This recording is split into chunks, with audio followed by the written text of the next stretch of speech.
ओम नमः शिवाय। भारतीय मान्यताओं और परंपराओं के आधार पर यदि थोड़ा सा गहराई से चिंतन करें, मनन करें,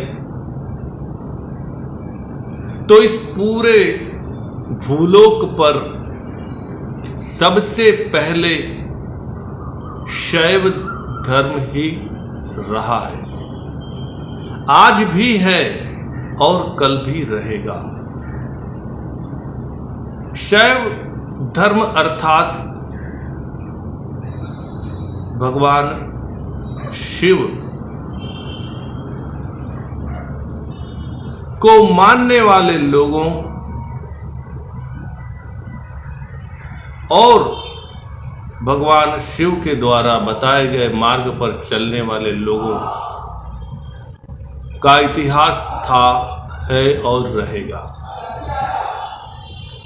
लेकिन फिर भी यदि हम इस बात को जानकर भी पालन नहीं कर पाते, तो हमें ऐसा लगता है कि जीवन में कुछ जानने से वंचित रहा गया है। आओ शिव संहिता के 5वें पटल पर आधारित शिव भक्ति योग कथा प्रारंभ करते हैं। एतद्द्वयानास्य महात्म्य कथितुम नैव शक्यते, ब्रह्माद्या सकला देवा गोपयन्ति परत्विदम। हे देवी, इस कुंडलिनी चक्रों के विषय में देवता भी कहने में असमर्थ रहते, क्योंकि यह कुंडलिनी की साधना अत्यंत परम गोपनीय रहस्यमयी है। इसीलिए कुंडलिनी साधना के विषय में कहना और उनकी साधना करना यह अत्यंत भाग्य की, सौभाग्य की बात है। देवी से कहते हैं कि हे देवी, कंठ स्थान स्थितम पद्मम विशुद्धम नाम पंचमम, सुहेमा भम स्वरोपेतम षोडशस्वरम संयुक्तम, छगलांडो अस्ति सिद्धोत्र शाकिनी चादि देवता। कंठ स्थान में जो 5वां चक्र है उसे विशुद्धि नाम से जाना जाता है और यह 16 स्वरों से सुशोभित है और शाकिनी देवी इसकी अधिष्ठात्री है। यहाँ पर जीव के देवता विराजमान रहते हैं। मित्रों, थोड़ा सा गहराई से चिंतन करें तो आपको यह ज्ञात होगा कि शरीर के भीतर जल और भोजन हमारे कंठ से ही प्रवेश होकर गुजरता है और इस विशुद्धि चक्र अर्थात जिसे कंठ चक्र भी कहा गया है, इसको जानना हमारा सौभाग्य है और कुंडलिनी योग साधना का एक भाग भी है। आगे कहते हैं, ध्यानम करोति यो नित्यम स योगीश्वर पंडितः, किंतव्यस्य योगिनो अन्यत्र विशुद्धाखय सरोरुहे, चतुर्वेदा विभासान्ते सरहस्या निधेरिव। जो मनुष्य इस विशुद्धि चक्र का नित्य ध्यान करता है वह योगी का ईश्वर है, पंडित है, विद्वान है। उस पुरुष को चारों वेद रहस्य सहित ज्ञात हो जाते हैं। आगे कहते हैं, यह स्थाने स्थितो योगी यदा क्रोध वशो भवेत्, तदा समस्तं त्रैलोक्यम कंपते नात्र संशय। जो योग साधक या शिव भक्त कंठ स्थान में स्थित विशुद्धि चक्र पर मन और प्राण को स्थिर कर दे और यदि क्रोध करे तो तीनों लोग कांपने लगते हैं, इसमें कोई संदेह नहीं। आगे कहते हैं, यह स्थाने मनो यस्य दैवाद्यति लयम सदा तदा बाह्यम परित्यज्य स्वांतरे रमते ध्रुव। यह कमल में अर्थात विशुद्धि चक्र में साधक का मन जब लीन हो जाता है तब साधक समस्त बाह्य विषयों का त्याग करके मन और प्राण को विशुद्धि चक्र में निश्चय ही स्मरण कर सकता है। आगे कहते हैं, तस्य न क्षति मायाति स्वशरीरस्य शक्तितः संवत्सर सहस्रे वज्रातिकम ठिनस्य वै यदा त्याजति तदज्ञानम योगिंद्रो ध्वनिमंडले तदा वर्षे सहस्राणि मन्यते लक्षणम कृति। योगी का शरीर वज्र से भी कठोर हो जाता है और उसके शरीर में किसी प्रकार की हानि भी नहीं होती है। सहस्त्र वर्ष तक समाधि के पीछे पीछे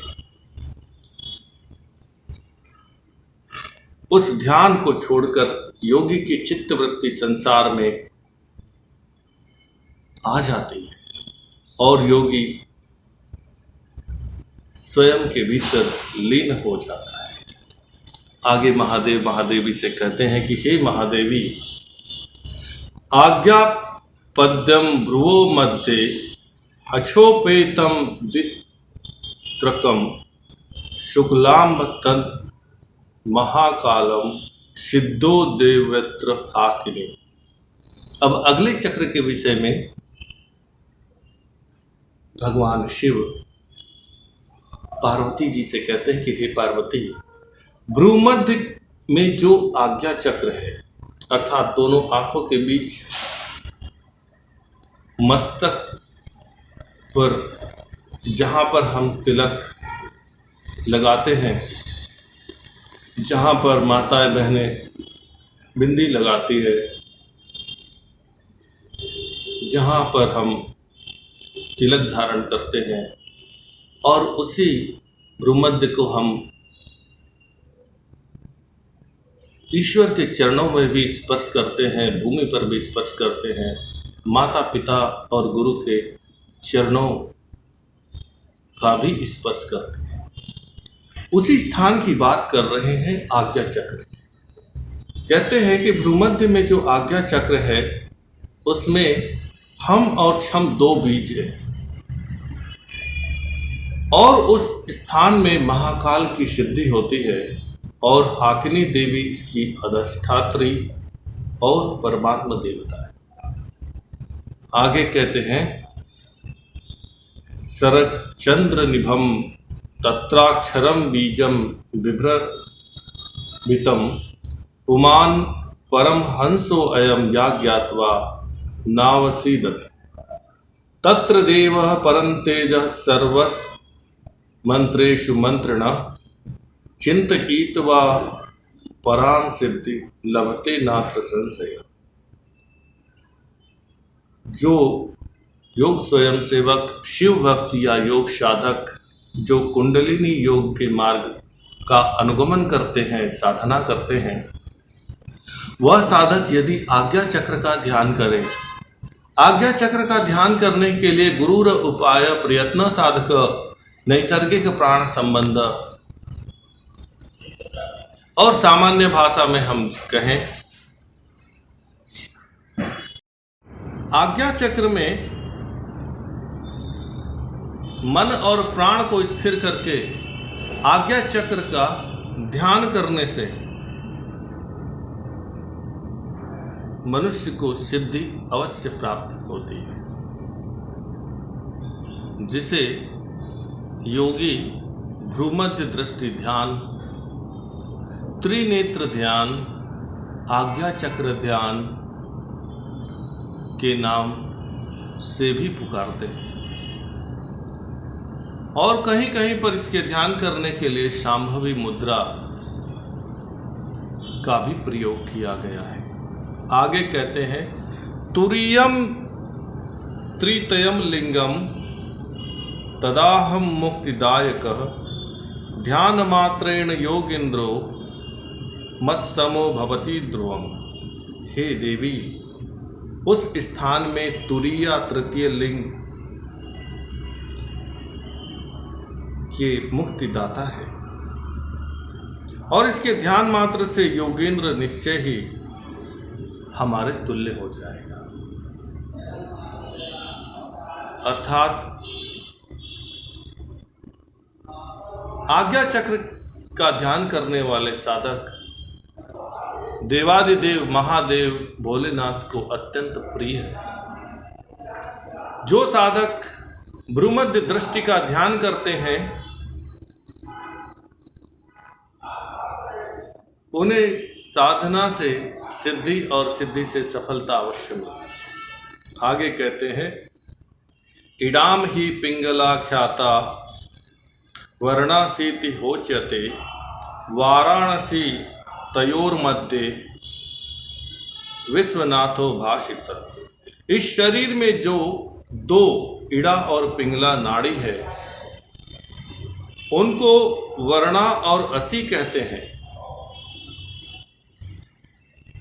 और यह वर्णा और असी के मध्य में स्वयं विश्वनाथ जी विराजमान है।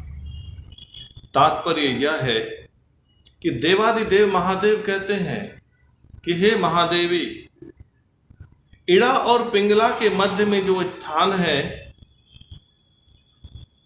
उसी को वाराणसी कहते हैं और प्रत्येक मनुष्य के भ्रूमध्य चक्र में विश्वनाथ जी का निवास रहता है। वाराणसी वहीं पर स्थित है। बाहर भटकने से पहले स्वयं के शरीर के भीतर स्थित विश्वनाथ जी का स्थान वाराणसी भ्रूमध्य पर अपना समर्पण कीजिए। आगे कहते हैं एतत् क्षेत्रस्य महामार्ग मृषिभिस्तत्त्वदर्शिभिः शास्त्रेषु बहुना प्रोक्तम परम तत्वम शुभाषित। यह वाराणसी क्षेत्र के महात्म को तत्वदर्शी ऋषि लोगों ने अनेक शास्त्रों में अनेक प्रकार से परम तत्व भी कहा गया है। जिस मनुष्य की इच्छा हो जाए कि उसे वाराणसी के दर्शन करने हैं या वाराणसी में स्थित भगवान विश्वनाथ जी के दर्शन करने हैं, वे आंखें बंद करके और अपने मन और प्राण को भ्रूमध्य स्थान पर स्थिर करें तो प्रभु विश्वनाथ जी के दर्शन भी हो जाएंगे और वाराणसी के तीर्थ की मनोकामना भी पूरी हो जाए। आगे कहते हैं सुषुम्ना मेरुणाम याता ब्रह्मारंध्र यतो अस्ति वै ततश्चैवा परावृत्य तदाज्ञापद्य दक्षिणे वामनासापुटम यति गंगे परिगीयते। आगे कहते हैं कि सुषुम्ना नाड़ी मेरुदंड द्वारा जहाँ ब्रह्मरंध्र है उस स्थान में गई है और इड़ा नाड़ी मेरु तक जाकर के लौटे और आज्ञा चक्र के दक्षिण भाग होकर के वाम नासापुट को गई है। इसी को गंगा कहते हैं। हमारे शरीर के भीतर गंगा की स्थिति और स्थान को देवादिदेव महादेव महादेवी से कहते हैं। आगे कहते हैं ब्रह्मारंध्र ही यत् पद्म सहस्त्रारम व्यवस्थितम तत्र कंदेहि या योनिस्त्या चंद्रो व्यवस्थिता त्रिकोणाकारं ततस्तस्या सुधाचरति संततम इडायाम अमृतत समम साव्रत चंद्रमा। अमृतम वहति धारा धारा रूपम निरंतरम वामनासापुटम याति गंगेत युक्ता ही योगिनी। ब्रह्मरंध्र में जो सहस्त्र दल पद है, अर्थात सिर के ऊपरी भाग में जो सहस्त्रार चक्र है, उस चक्र के कंध में योनि और योनि का चंद्रमा विराजमान है, और वही त्रावणकोर से योनि विलगित अमृत सदैव रिश्ता रहता है और स्त्रावित होते रहता है। इसलिए कहते हैं इड़ा नाड़ी की गति वाम नासापुट में है, और इसी को योगी गंगा कहते हैं। आगे कहते हैं आज्ञा पंकज दक्ष द्वासामना सापुटंगता उद्वेग वहिति तत्प्रेड़ा गंगेति समोहिता। वह इड़ा नाड़ी आज्ञा चक्र के दक्षिण भाग से वाम नासापुट को गमन करती है, इसी को उद्गवाहिनी गंगा कहते हैं। आगे कहते हैं ततो ही मध्य तु वाराणसी विचिन्तयेत् तदाकारा पिंगलापि तदा ज्ञा कमलोत्तरे दक्ष नासापुटे यात प्रोक्तास्मे विरसीति वै। यह इड़ा और पिंगला के मध्य स्थान को अर्थात वाराणसी का चिंतन करें, और इड़ा नाड़ी के समान पिंगला भी उस आज्ञा चक्र के वाम भाग से दक्ष नासापुट को गई है। इसलिए हे देवी, पिंगला को हमने असी कहा है। बड़ा ही सरल उपाय है, बस शिव कृपा हो जाए तो फिर जीवन तर जाए।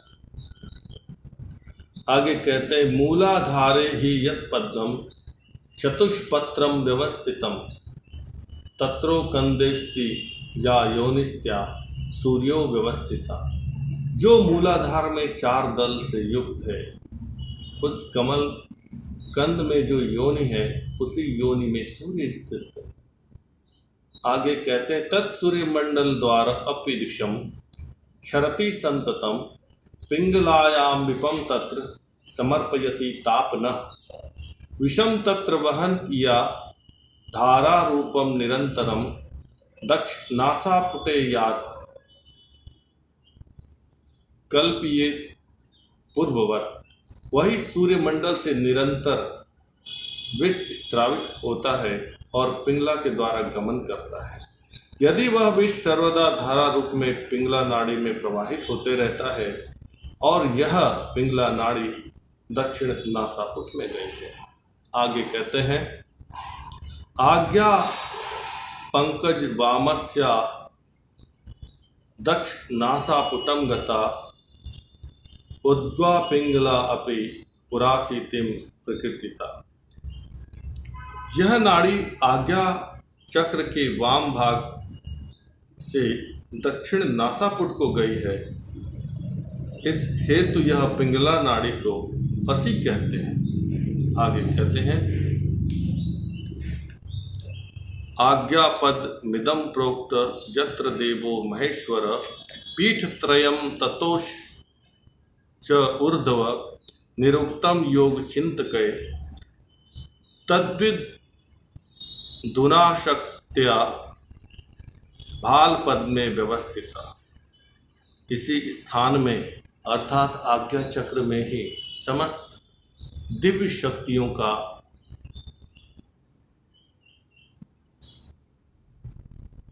स्थान है, और योग के चिंतक लोग भी कहते हैं कि इसी आज्ञा चक्र में नाद बिंदु शक्ति यह तीनों विराजमान है।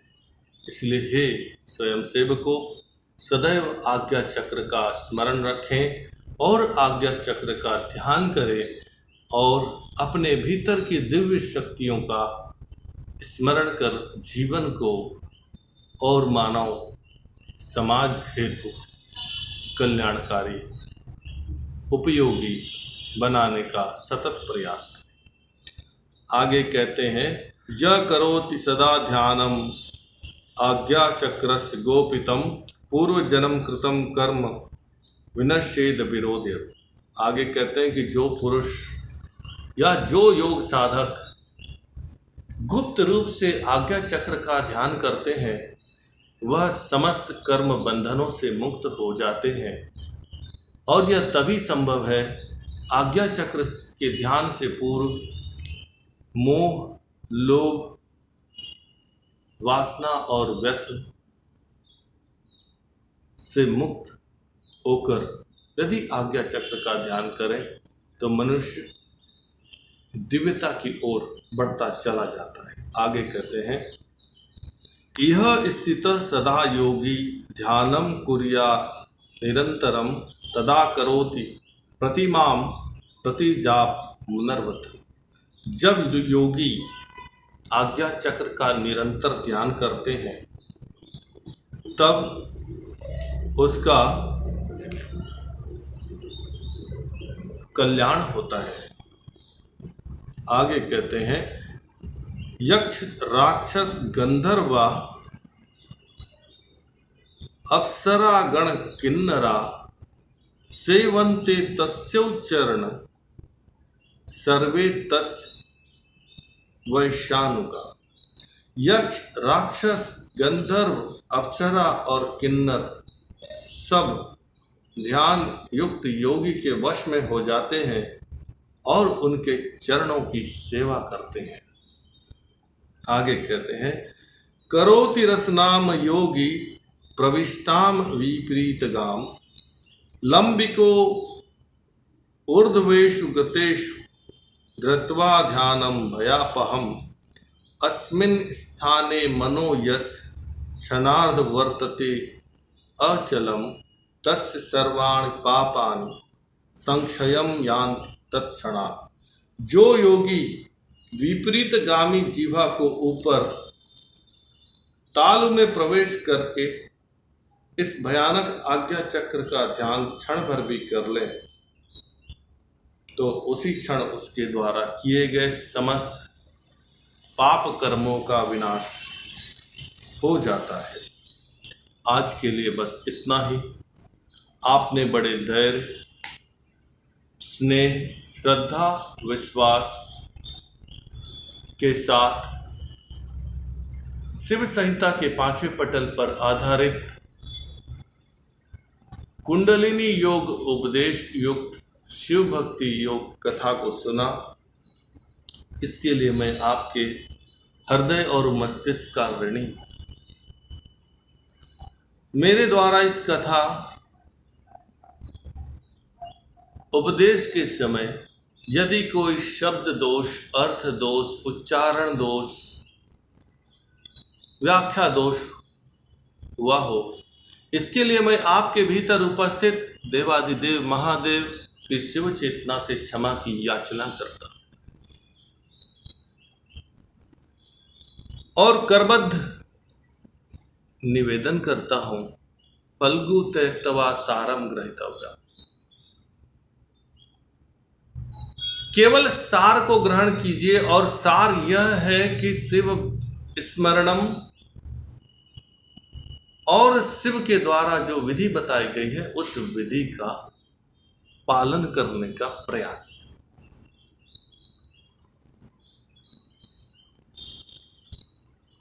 मेरे शब्दों पर ध्यान मत दीजिए, मेरे शब्दों पर निर्णय मत लीजिए, मेरे शब्दों को भूल जाइए।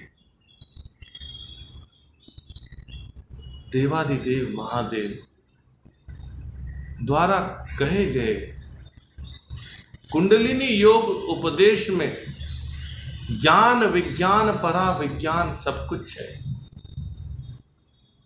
इसलिए जो देव कहते हैं देवी से, उस बात का गहन चिंतन मनन अध्ययन कीजिए।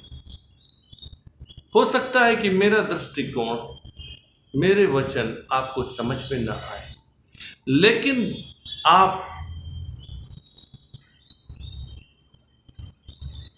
के भीतर यदि शिव संहिता के पढ़ने की इच्छा जागृत हो जाए, शिव भक्ति योग की इच्छा जागृत हो जाए, कुंडलिनी शक्ति, कुंडलिनी योग की साधना की इच्छा जागृत हो जाए,